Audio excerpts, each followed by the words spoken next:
जय मल्हार भावांनो, आज आपण सकाळ सकाळी मामाच्या शेताकडे आलतो. थोडंसं सोयाबीन पेरलो होतो आपण. ते थोडं सोयाबीन बघावून आलो होतो. आणि मामाचं सोयाबीन हा नंबर 1 चो आपल्याला आहे. आणि तुम्हाला दाखवतो की मी हे बघा, थोडं अजून पाला सोडला नाही, ते थोडं पातळ वाटलेलं आहे. बाकी काय विषय नाही. हे बघा,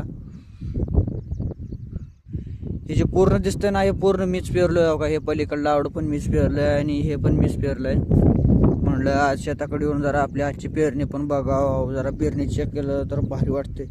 बाकी काय नाही, आपल्या हातची पेरणी बघितलं आणि ते चांगलं वापरलं ना तर ते फीलच वेगळं होतं दोस्त. तुम्हाला काय सांगू मी. हे बघा, आता ह्याच्यामध्ये थोडंसं गवत झालंय. आता ह्या सोयाबीनमध्ये आता जरा ज्येष्ठ गवताची जरा तणनाशक फवारणी केली ना तर सगळं गवत जळून जाणार आहे. बाकी काही विषय नाही.